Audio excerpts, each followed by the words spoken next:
আইস যদি আপনাকে অ্যারেস্ট করতে আসে তাদের কাছে প্রবেবল কজ লাগবে, যাতে তাদের কাছে কারণ থাকতে হবে কেন তারা আপনাকে অ্যারেস্ট করছেন। রেস বা ভাষা ল্যাঙ্গুয়েজের ভিত্তিতে গ্রেপ্তার যেটা করা হতো সেটা কঠোরভাবে বন্ধ করার কথা বলা হয়েছে। আইনি সহায়তার নিশ্চয়তা দেওয়া হয়েছে। অন্য স্টেট অথবা অন্য জায়গায় যদি সিমিলার কাইন্ড অফ প্রবলেম হয় তাহলে সেই স্টেটে কেসগুলো আবার ওই স্টেটের কোর্টে নিতে হবে।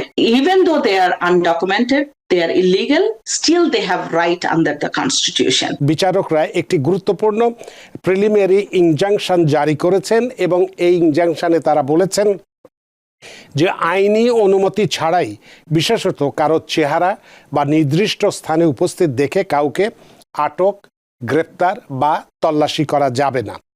আরও বলা হয়েছে যে ফেডারেল এজেন্টদেরকে অবিলম্বে আইনজীবীদের কাছে প্রবেশাধিকার দেওয়ার নির্দেশ। এবং আরও বলা হয়েছে এর ফলে মার্কিন ফেডারেল সরকার যুক্তরাষ্ট্রের সংবিধানের ৪র্থ ও ৫ম সংশোধনী লঙ্ঘন করেছে। অর্থাৎ এ পর্যন্ত যা কার্যকলাপ আইএসের দ্বারা হচ্ছে তার প্রেক্ষিতে এই বিষয়গুলো। এবং আপনার কাছে জানতে চাইব যে এই আদেশ আর কি এই আদেশে আর কি নির্দেশনা রয়েছে এবং আমরা কি এতে বলতে পারি যে এই আদেশের ফলে আমেরিকায় আইনের শাসন এবং ক্ষমতার বিভাজন তত্ত্ব বা সেপারেশন অফ পাওয়ার কার্যকরভাবে কাজ করছে এবং এখন থেকে মানুষের মনে এই যে একটা অহেতুক ভয়, সেই ভয়টা দূর হবে? এবং সবশেষ প্রশ্নটি রাখবো আপনার কাছে, এই ফেডারেল স্টেটের যে ফেডারেল জাজরা যে অর্ডারটা দিয়েছেন এটা কি সারা দেশের জন্য প্রযোজ্য হবে কিনা, এই বিষয়টি নিয়ে আপনার কাছে বিস্তারিত জানতে চাই অ্যাটর্নি ইশরাত সামি। ধন্যবাদ রানা ভাই। আপনার শেষ প্রশ্নের উত্তরটা আমি সবার আগে দিব, কারণ আমাদের দর্শকরা এটা শোনার জন্য বেশি আগ্রহী আমার মনে হচ্ছে।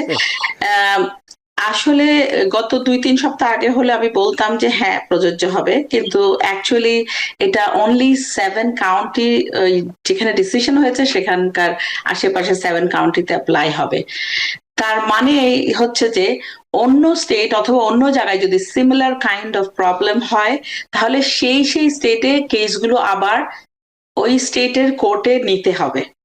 সো যদিও এই কেসের এই ডিসিশনটা সবাইকে মানে ব্ল্যাঙ্কেট ভাবে আমরা অ্যাপ্লাই করতে পারবো না, কিন্তু এটা আমরা উদাহরণস্বরূপ অন্য কোর্টে কেস নিয়ে এই লটা অ্যাপ্লিকেবল করা সম্ভব। যে ওই কোর্টে যা যেরকম দিয়েছে, যে যা আদেশ দিয়েছে হচ্ছে যে আইস যেমন ফ্লোরিডাতে দেখা গেছে বাস স্টপে গিয়ে ডিটেইন লোকজনকে অ্যারেস্ট করছিলেন এবং ওদেরকে ডিটেইন করেছেন। দেখা গেছে ওখানে বেশিরভাগ ল্যাট্রিনোরা উপস্থিত ছিল। তারপরে ফার্ম হাউসে গিয়েছেন, তারপরে হচ্ছে যে আপনার গ্যাস স্টেশনে, এরকম বিভিন্ন জায়গায় তারা আইস টার্গেট করছিল এবং একটা বিশেষ গ্রুপকে। সো জাজ যেটা বলেছেন যে আপনি যদি under US constitution 4th amendment আমাদেরকে দেয় হচ্ছে protection against the unreasonable search and seizure. তার মানে হচ্ছে যে আইস যদি আপনাকে অ্যারেস্ট করতে আসে তাদের কাছে প্রবেবল কজ লাগবে, যাতে তাদের কাছে কারণ থাকতে হবে কেন তারা আপনাকে অ্যারেস্ট করছেন।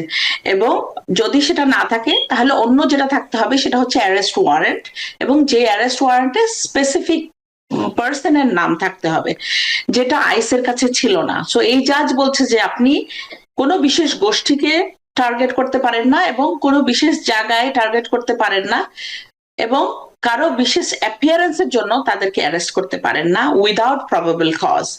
এবং এইটাতেই জাজ অর্ডার দিয়েছেন যে you have to stop immediately, এই ফেডারেল এই রেইডটা স্টপ করতে হবে। এবং সেকেন্ড যেটা বলেছে যে যাদেরকে ডিটেইন করা হচ্ছে, অ্যারেস্ট করা হচ্ছে, তাদেরকে ডিউ প্রসেস অফ ল দিতে হবে। যার মানে হচ্ছে তাদেরকে কোর্টের পাঠাতে হবে এবং কোর্টের যে সময়সূচি আছে সেই তাদেরকে সেটা ডিউ প্রসেসটা তাদেরকে দিতে হবে এবং তাদেরকে দিতে হবে রাইট টু অ্যান অ্যাটর্নি। তার মানে হচ্ছে যে আইনি সহায়তা, আইনজীবীদের একটা লিস্ট আইস দেয় সবাইকে, যে তারা ফ্রিতে আইন কনসালটেশন করতে পারে লয়ারের সাথে, অথবা তারা প্রাইভেটলি কোনো লয়ার হায়ার করতে পারে।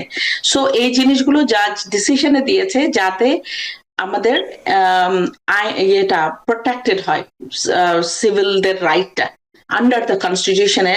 আমাদের যে 10th অ্যামেন্ডমেন্ট আছে ওর মধ্যে, বিল অফ রাইটে, যে আমাদের সিভিলিয়ানদের যে right. So even though they are undocumented, they are illegal, still they have right under the constitution. So এটাই বোঝা যাচ্ছে যে এই দেশে আইনে যেমন সেপারেশন অফ পাওয়ার আছে, যে গভর্নমেন্ট, কোর্ট, এরা একজনের পাওয়ার মিসইউজ যেন না করতে পারে। তো এখন আমাদের কোর্ট যেটা দেখাচ্ছে যে অ্যাডমিনিস্ট্রেশন যেটা মিসইউজ করছে পাওয়ারের, কোর্ট সেটাকে স্টপ করে দিচ্ছে, which is a very good news.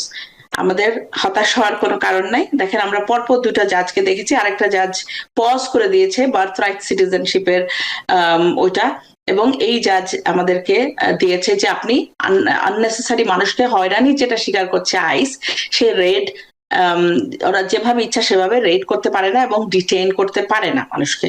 So this too is like a big winning for us. এটা হচ্ছে লিগ্যাল ব্যাটেল, এবং এটা প্রত্যেকটা স্টেটে তারা কেসগুলো আনতে পারে সবাই। সো এটাতে যেটা হবে যে স্টেটে, প্রত্যেকটা স্টেটে এই যে সমস্যাগুলো হবে, এবং প্রত্যেকটা স্টেটে ডিস্ট্রিক্ট কোর্টে এই কেসগুলো মানে হাজারো হাজারো কেস ফাইল হবে, যার জন্য কোর্ট আরো স্লো ডাউন করবে, এবং এটা অ্যাকচুয়ালি তাদের জন্য এটা হিতে বিপরীত হচ্ছে। Whereas আমাদের লোকজনের জন্য it's a very very good news, which is we can say it's like a winning battle for us. তার মানে আপনি যেটা বলতে চাচ্ছেন যে এটা হয়তো এই মুহূর্তে যেটা আমরা দেখছি যে ক্যালিফোর্নিয়ার একটা স্টেটে হলেও ভবিষ্যতে এটা অন্যান্য স্টেটগুলোতে হলে পুরো স্টেটেই তখন চলে আসবে, এবং আলটিমেটলি এটি কার্যকরী হবে না, সুপ্রিম কোর্টে যাবে, তারপরে সেখান থেকে হয়তো যে আদেশ আসবে পরবর্তীতে সেটাই হয়তো পালিত হবে। তো এই আদেশের দিক থেকে যেটুকুন আপনি আলোচনা করলেন, তার যে গুরুত্বটা যেটা আমরা বুঝতে পারলাম সেটা হচ্ছে রেস বা ভাষা, ল্যাঙ্গুয়েজের ভিত্তিতে গ্রেপ্তার যেটা করা হতো সেটা কঠোরভাবে বন্ধ করার কথা বলা হয়েছে। আইনি সহায়তার নিশ্চয়তা দেওয়া হয়েছে, যেটা আপনি বললেন একটু আগে, যে এবং নাগরিক স্বাধীনতার যে প্রতিরক্ষা সেই ব্যবস্থাটাও স্পষ্ট করে দেওয়া হয়েছে, হুইচ ইজ ভেরি গুড। যে এটি একটি এই বর্তমান সময়ে যে মানুষের মনে যে একটা আতঙ্ক, ভয়, ভীতি, নানান কিছু বিরাজ করছে, সেটা থেকে অন্তত রক্ষা পাওয়া যাবে। হ্যাঁ, যে আপনি কারো অ্যাপিয়ারেন্স দেখে তাকে অ্যারেস্ট করছেন অথবা স্পেসিফিক লোকেশনে যাচ্ছেন, এই ধরনের লোকদের পাবেন, সেটা মনে করে যদি আপনি রেড করেন এবং অ্যারেস্ট করেন সেসব জায়গা থেকে, সেই কেসগুলো লাইক উইনিং আর কি, সেই কেসগুলো বন্ধ হচ্ছে আর কি। নিউ ইয়র্ক থেকে সম্প্রচারিত TVN 24 টেলিভিশন, বিশ্বজুড়ে বাঙালির কণ্ঠস্বর।